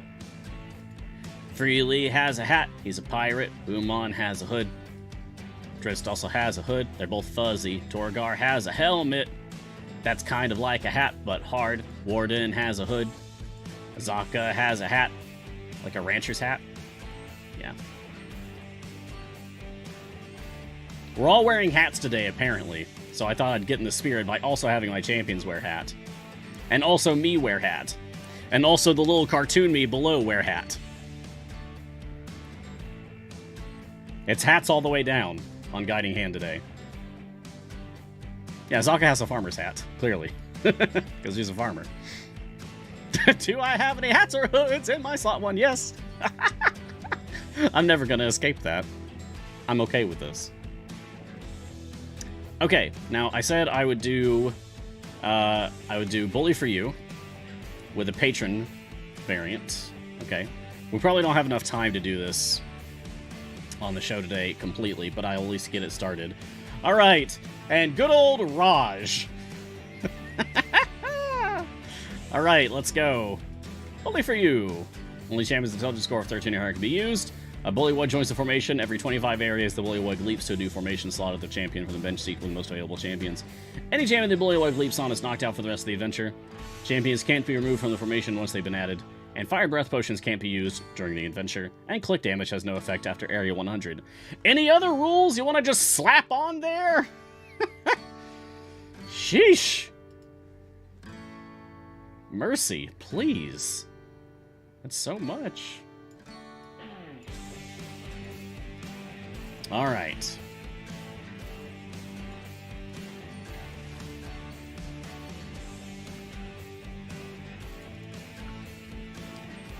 Well, let's get started. Who can I use? Okay. Cathris, Esmeralda. I need to think ahead of time about, like, who I want to actually use as my DPS by the end of this. And it's probably going to be Zorbu. Like, I love Ashara DPS, of course, but I cannot count on always having enough champions to fulfill her bonds. Because I'm going to have constant changes to my champion options, right? So I think what I'd like to do is make sure that I always have Zorbu available. So I'm going to start by feeding Melf to the frog. I'll have Melf out here. So when we clear stage 25, the frog will jump on Melf and we'll lose Melf. And then I'll put someone else in and lose them at 50, and put someone else in, lose them at 75, put someone else in, lose them at 100. Basically just chewing my way down until I only have Zorbu left in this slot.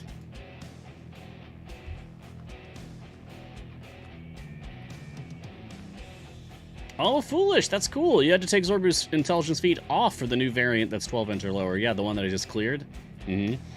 Remember, always check your feats! Sometimes you need to take feats off of characters to make the most of them.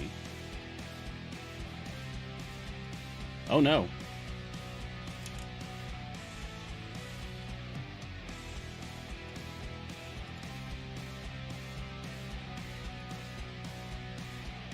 Oh no.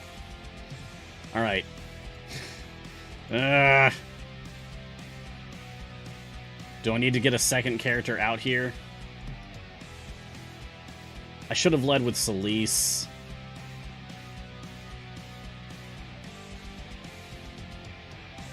Okay, let's do this, and then...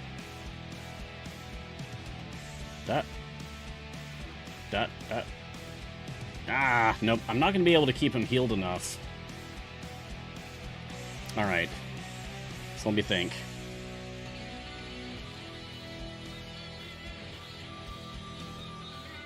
How many characters do I have available from each slot? I've got 1, 2, 3, 4. Slot 1. 1, 2, 3, 4, 5. Slot 2. 1, 2. Slot 3. That's it? Oof. 1, 2, 3 in slot 4.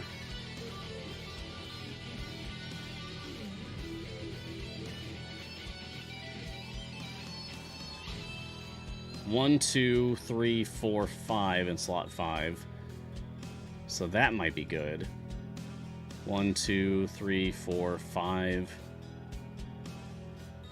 in slot 6.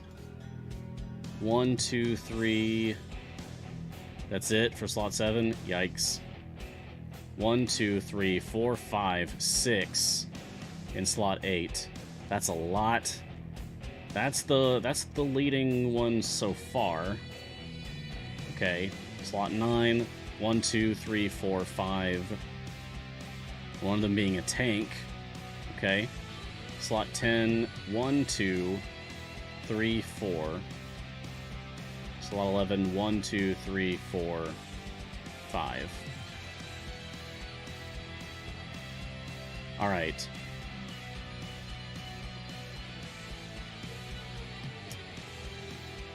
The Bullywug will jump on the slot that has the most possible champions for me to pick from. I want him to jump on this slot, which is 1, 2, 3, 4. So let's get someone from a slot that has fewer, that contains a tank.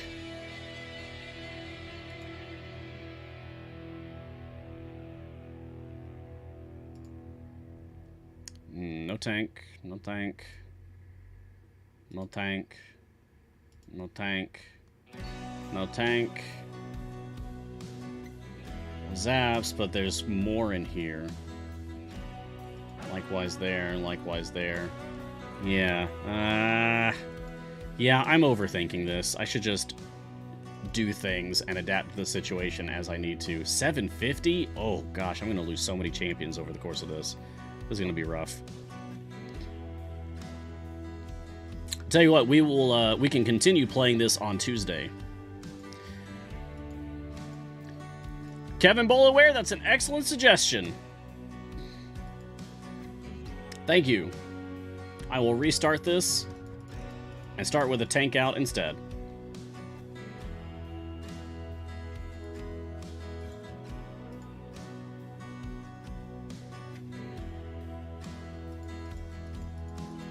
Thank you, Kevin. You've saved the stream. Hello, Celise.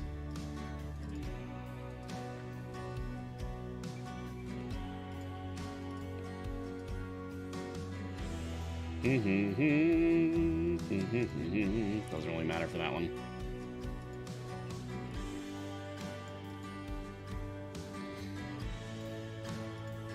Okay, and speed! And also my actual good Motron core, that will also help.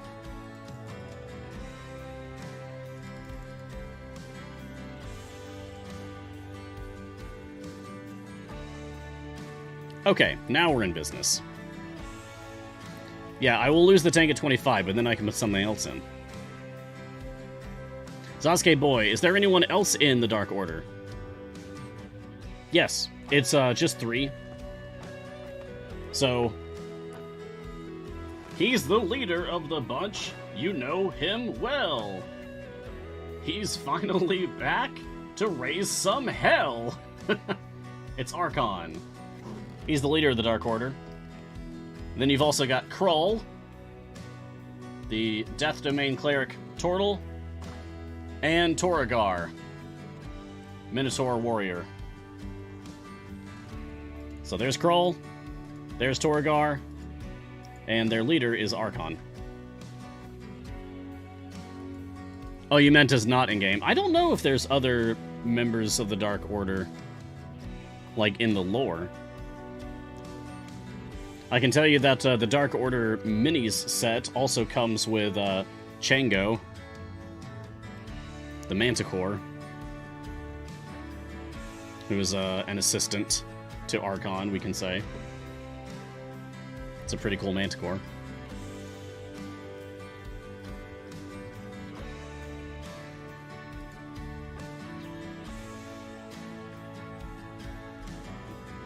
Alright, Celise is in wall stance. Let's see if this will be enough. Oh, yeah, we're fine. Celise can handle this on her own. No problem. Jamie unyielding, hey Mars, why not try build best formation using worst character from each slot? Well, we kind of did that before. We did, like, the worst formation of all time. And we even submitted that to Formation Save, and it was really, really funny. And there's not enough time left in the show if I wanted to do that now today. But I think it's been a fun time. I hope it's been a fun time. I put a little bit of work into trying to make something special for today. I hope it was good for everybody.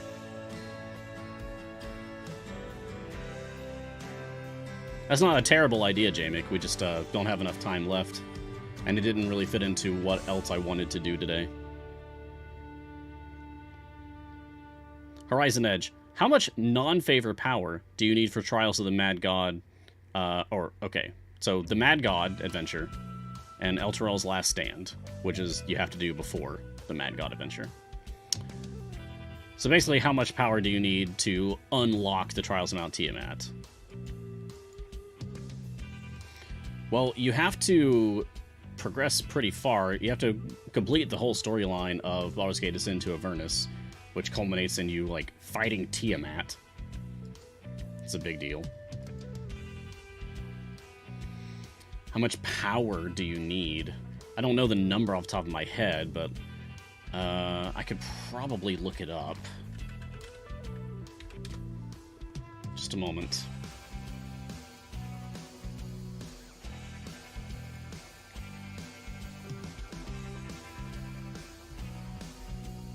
Okay, Baldur's Gate Descent to Avernus, Elturel's Last Stand.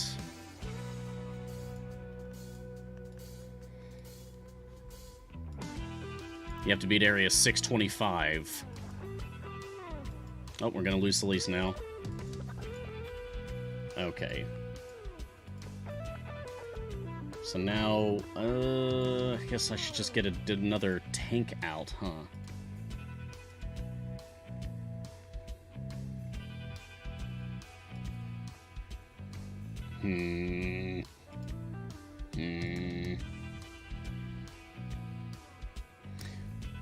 Lazaps.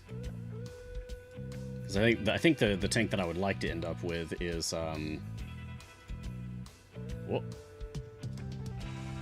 Sure.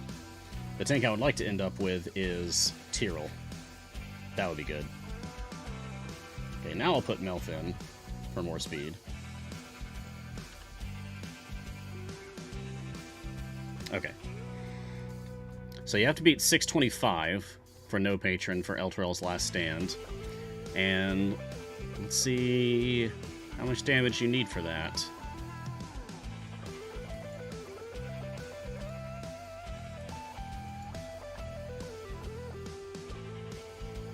Okay. The boss on stage 625 has E194 health.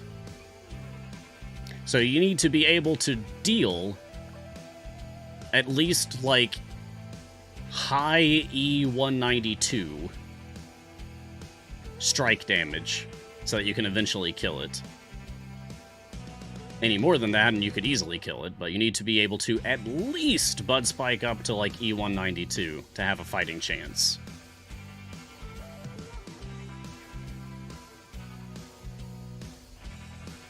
The real trick will be getting past Tiamat, because Tiamat has special mechanics at work.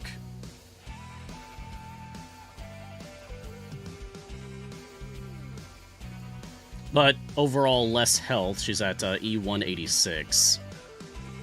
She's got 5 heads, and they, like, go down and come back over time, so it can be a bit of a mess.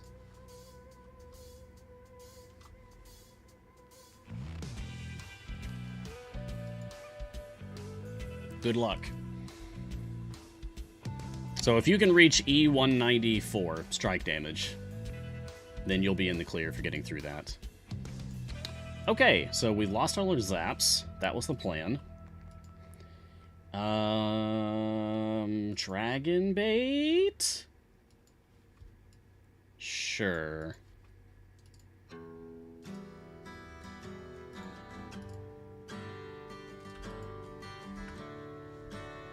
I have no idea what I'm doing. But it's fun to try. Frowning Fish. Question, on a normal run, what feats are you using for Frida? Ice Knife and Spellmaster? Oh, let's check. Here's my Frida. Looks like Ice Knife and Infernal Heritage is what I usually run with. I like Pact Family. Increase damage of Frida by however much % for every tiefling in the formation. The more tieflings we get, the better that'll be, of course. I might be better served by using a different feat, but I like Pack Family, and an 80% increase to Pack Family is nice. But definitely Ice Knife, though. Kai Thorn, question. Hi, Mars. I've not posted a question before. Oh, well, good to have you. Thanks for getting, stepping outside your comfort zone a little bit and testing the waters and asking a question. Alright. I've been playing for a month and really struggle when I get up to levels 130 plus without using a lot of potions. What am I doing wrong? It's probably just your formation design. So I'll give you the same advice I gave someone else earlier.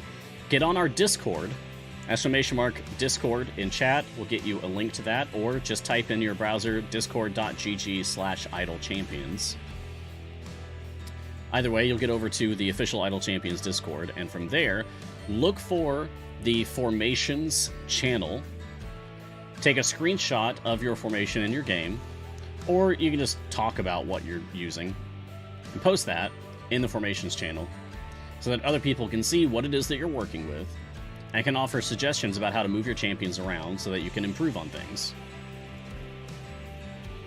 Alright, now we lost Dragon Bait.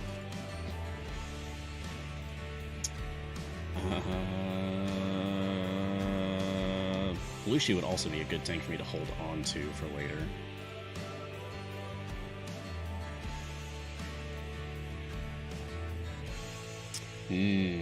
If I put out someone from slot 3, then I'll definitely lose Melf. Okay, I'm not expecting to use Artemis.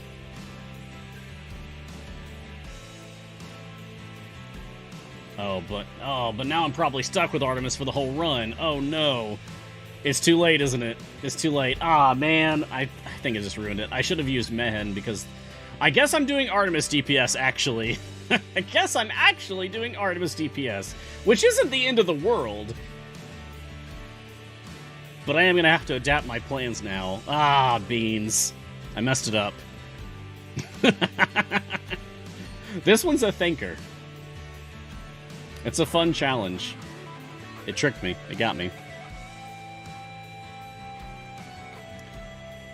Peter Pendaji, question. I just finished a Trials of Mount Tiamat that had Torgar skin as a bonus. Nice. My Torgar is still not unlocked, but I have received the Tiamat scale and the chest. I have restarted the game. Will this just show up sometime later, or is this not a valid way to unlock a champion I don't have yet? Yeah, so the skins that you get by completing the Trials of Mount Tiamat will not also give you the champion. That's one of the rare times where getting the skin does not give you the champion associated with the skin. So you're going to have to wait until you actually unlock Torgar through other means, and then you can have him. Okay, so it's at the point now where I need to actually care about things, about my formation design. Wow, Artemis, you have a lot of health, buddy. Okay, I need to actually build a formation here. Let me go back to 99 so I don't have a boss to deal with.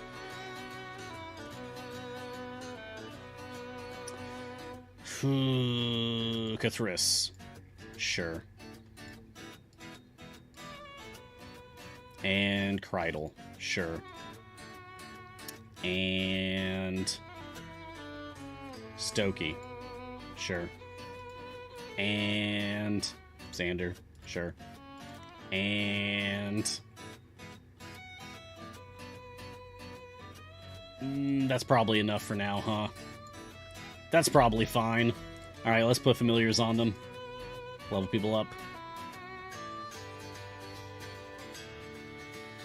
Yeah, I'll take Velvet Touch.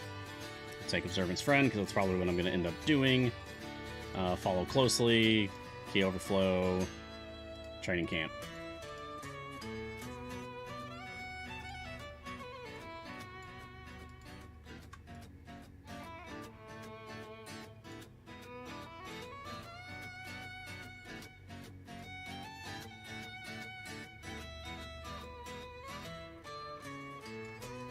Okay, Cathris, you can be at the very front.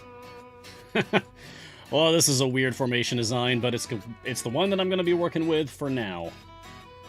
Yeah, we'll see how this goes. I guess, I'll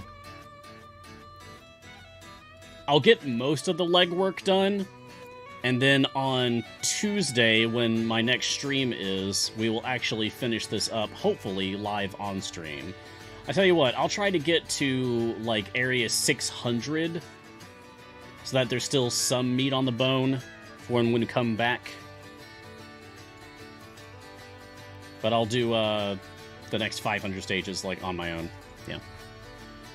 Devil Crayon question. Do you know if the difficulty calculator is looking at banked favor, spent favor, or both combined? I don't know. My gut tells me it's both combined.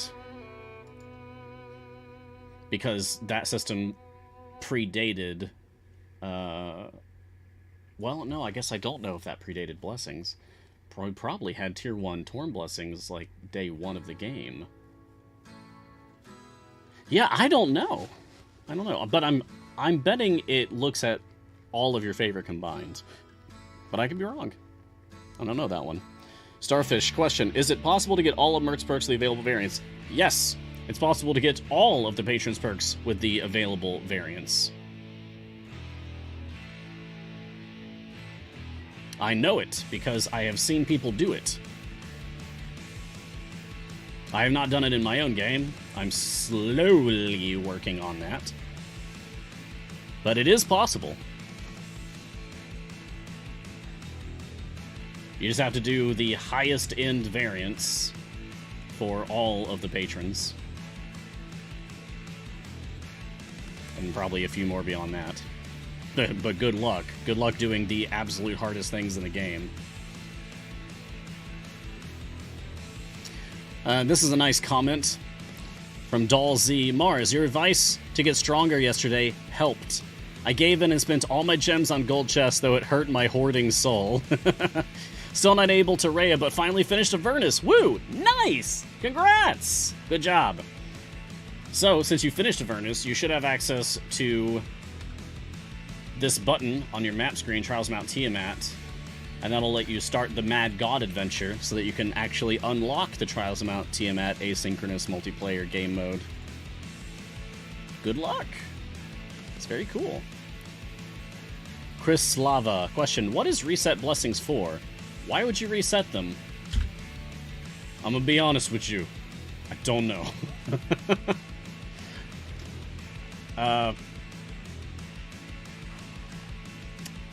Maybe because you accidentally overspent your blessings somewhere. So you want to get all of your favor back so that you can re-spend it more wisely. But doing so costs you a little bit of favor. I mean, a tiny bit, but every little bit counts, right? Every little bit helps. So, yeah, I guess there's some uses for it. Getting back all of your favor in case you accidentally overspent and you regret it. Well, that's the only thing I can think of.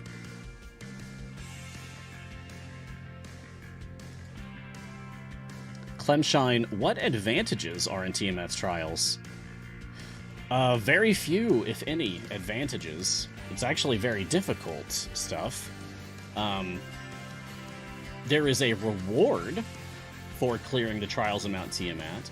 Every time you successfully complete a trial by depleting Tiamat's health bar all the way down to 0, and you win, you'll be able to claim Glory of Bahamut chests and Scales of Tiamat. The Scales of Tiamat are used to forge legendary gear. It lets you take purple gear and turn it into orange border instead of a purple border. Makes it legendary. It gives it additional effects. So, like, here's one for my Ashara. Increasing the damage of all champions with a wisdom score of 13 or higher by 3.84 E04%. So if you want the absolute best gear in the game, you need Scales. And if you want Scales, you have to do the Trials of Mount Tiamat. But you also get those Glory of Bahamut chests that I mentioned, and I don't have any of those to show off specifically right now, but when you open those chests, what you're going to get out of it are these scrolls that are specifically used in the Trials of Mount Tiamat so that you can do more damage or gain more gold. And you'll also get blood vials, which are used to pay for starting a Trials of Mount Tiamat campaign. So, that's it, basically. Pretty straightforward.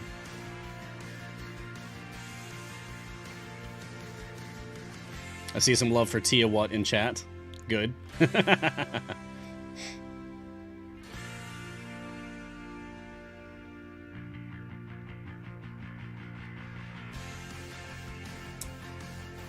Alright, looks like my champions are... Well, we're definitely going slower now, but still getting the job done. We lost Xander. Boo-hoo. I'm so upset about that. I'm inconsolable.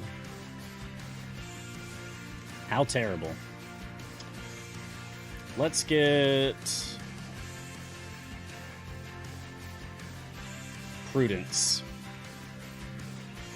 So we have someone else out here doing damage.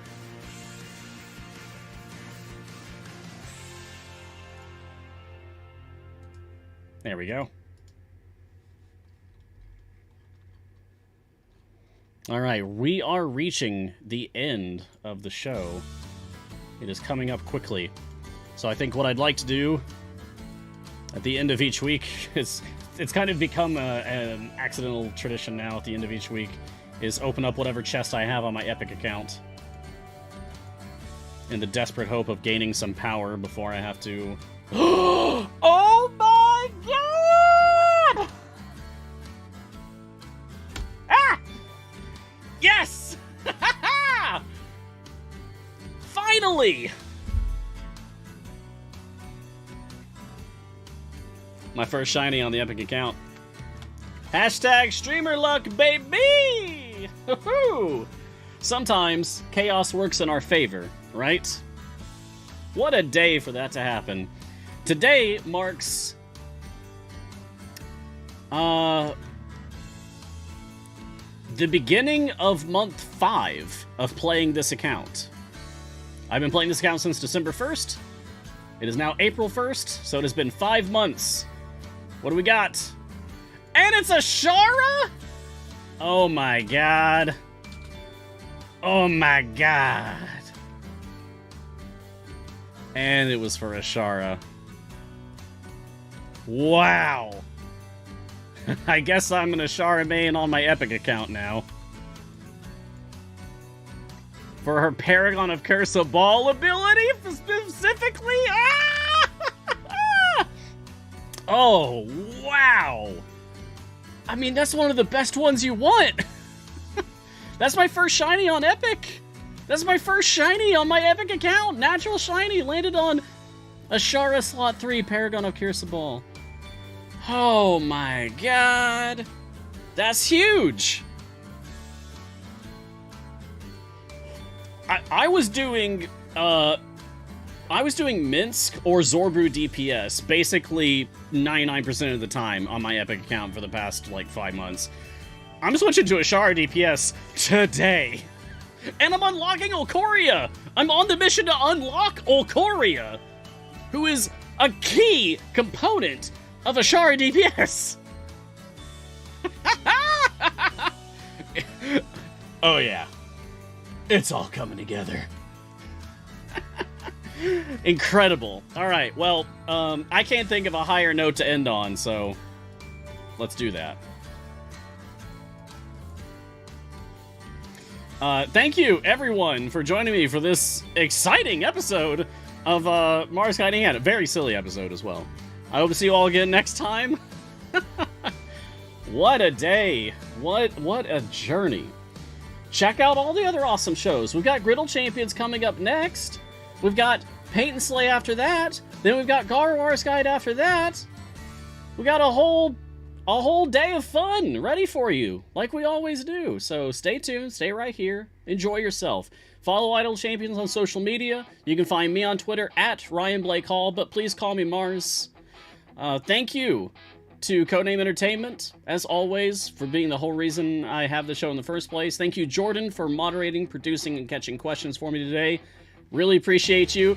Shout out to Salem, Jordan's cat, for really adding to the hilarity and the chaos of the show today. God, that was funny. And thank you, everyone, for watching. Wherever you are in the multiverse, be safe, be kind, stay silly, and until next time, look sharp!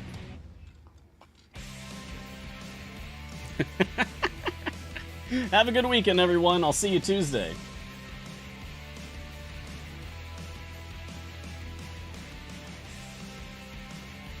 Yes. And thank you to Raj. Good stuff.